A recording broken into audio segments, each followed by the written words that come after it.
In an era where gods and mythological creatures dominated the landscape of ancient Greece, the Underworld, a vast underground expanse, was under the command of Hades, the Lord of the Dead. This realm, full of shadows and echoes, was not only a place of punishment or repose but also a space filled with intricate divine roles and responsibilities. Charon was no exception. Born from the union of two of the most ancient and primordial entities, Erebus, the personification of the deep darkness that lay beneath the earth, and Nyx, the very essence of the night that enveloped the world, Charon inherited the solemnity of his purpose. With a presence as old as time itself, this ferryman glided between the boundaries of the world of the living and the realm of shadows. The waters of the River Styx and Charon, dark and mysterious, meandered through the underworld, marking the boundary between life and death. These rivers, laden with secrets and whispers of lost souls, waited to be crossed. And Charon, with his shadowy boat, was the only one capable of doing so. While Hades reigned over the souls and dictated their destinies, Charon received them on their first step towards eternity. His nature, forged in the union of darkness and night, made him perfect for this task. Without judgment or emotion, he performed his function, ensuring that each soul reached its final destination in the vast realm of Hades. When the souls reached the edge of the underworld, they were greeted by the enigmatic figure of Charon. His appearance, though stern, reflected the seriousness of his role in this liminal passage between life and death. With his boat nearby and his hand outstretched, he waited for each soul to have its coin ready. The ancient Greeks considered the funeral rite of utmost importance, and one of the most essential practices was to place an obol, a small coin, in the mouth or over the eyes of the deceased. This act was not simply ceremonial. It represented the last gift, an offering that would allow the deceased soul to cross the rivers Styx and Charon. Without that coin, Charon would not allow passage. Souls arriving without the precious token were in dire straits. Despite their pleading or wailing, Charon would not relent, for following the rules of the underworld was above any pity or compassion.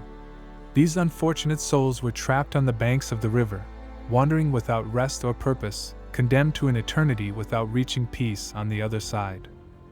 Hermes, the divine messenger, often accompanied these souls on their journey. Although his main task was to guide the spirits to Charon, he could not intervene in the ferryman's decision. Thus, while some souls embarked to their final destination, others were left behind, in a perpetual state of waiting. With each soul he crossed, Charon did his duty, being the essential bridge between two realities, uninfluenced by the stories or emotions of those who sought to cross. His commitment to the laws of the underworld was absolute. The River Styx, whose dark waters were said to be so powerful that they could swear unbreakable oaths, stretched like a barrier between the world of the living and the underworld. Beside it, another river, the Charon, flowed with the wrath and pain of souls that could not cross. These rivers, full of treacherous currents and unseen creatures, challenged any ordinary vessel.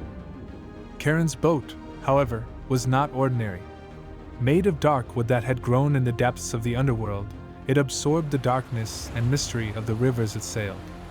Its edges were polished and smooth, reflecting the ethereal shadows of the souls it carried. The oars, carved with intricate patterns, cut through the waters with a precision and elegance that only Charon could achieve. The souls, as they boarded the boat, felt a sense of calm. Despite the darkness that surrounded the boat, there was a serenity about it, perhaps due to the certainty that, once on board, the journey to the afterlife was inevitable. Charon, with his dark tunic and his face hidden under a hood, steered the boat with steady hands, guiding the souls through the dangerous currents without deviating for a moment. Occasionally, the river water would churn, revealing snakes or angry spirits trying to reach the boat. But the boat, imbued with the power and purpose of Charon, moved forward undisturbed, carrying the souls to their final destination in the underworld. Thus, day after day, night after night, in a time where the sun never shone and the darkness never relented, Charon and his boat were on a constant, endless journey into eternity. On the gloomy banks of the River Styx and Charon, it was rare to see anyone with the warmth of life still in their veins. Occasionally, however, solitary or accompanied figures still alive, presented themselves before Charon, with purposes that went beyond the mere journey to the underworld. Orpheus, the musician and poet with the celestial voice, was one such brave man. After losing his beloved Eurydice, in despair, he decided to venture into the underworld to bring her back. With his lyre in hand, he confronted Charon. Knowing that he could not simply pay or persuade the ferryman, Orpheus played a melody so sweet and poignant that even the stoic Charon was touched by his lament. Without a word, he allowed Orpheus to cross over, moved by the musician's deep sadness. Hercules, the hero of superhuman strength and divine missions, also encountered Charon. In one of his 12 labors, he was to capture the three-headed dog, Cerberus, and bring him to the world of the living. Arriving on the shores, Hercules carried no obelisk, but his imposing presence and fame preceded him. Although Charon was reluctant at first, knowing that the hero was under the orders of the gods and that it would be unwise to defy such designs, he finally relented and allowed Hercules to cross. While not a heroine in the traditional sense, Psyche's story also led her to cross the river of the underworld. In her quest to reunite with her beloved Eros, Psyche had to face several challenges set by Aphrodite. One of them was to obtain some of the water of the Styx. Although fearful, her genuine love and sincerity earned her the respect of Charon, who assisted her in her mission. These encounters were exceptions in Charon's routine.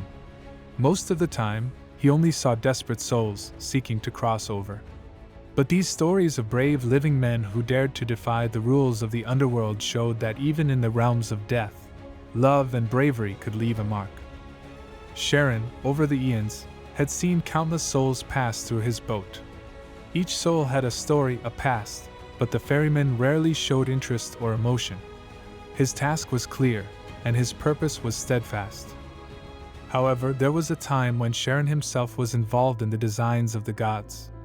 It is said that there was an occasion when the ferryman allowed a mortal to cross the rivers without paying the due tribute.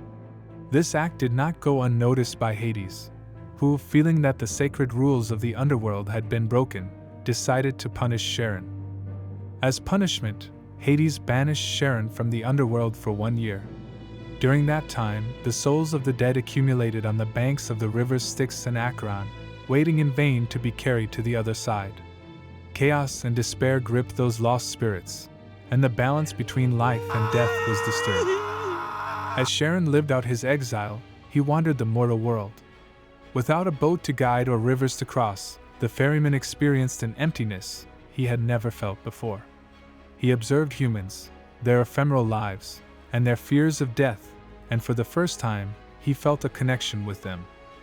When the year of exile ended, Charon returned to his post in the underworld, but with a new perspective. Although he remained secretive and silent, he now carried with him a subtle understanding of the value of each soul that crossed in his boat. Charon's return to the underworld was a relief to lost souls. Balance was restored, and the cycle of life and death continued.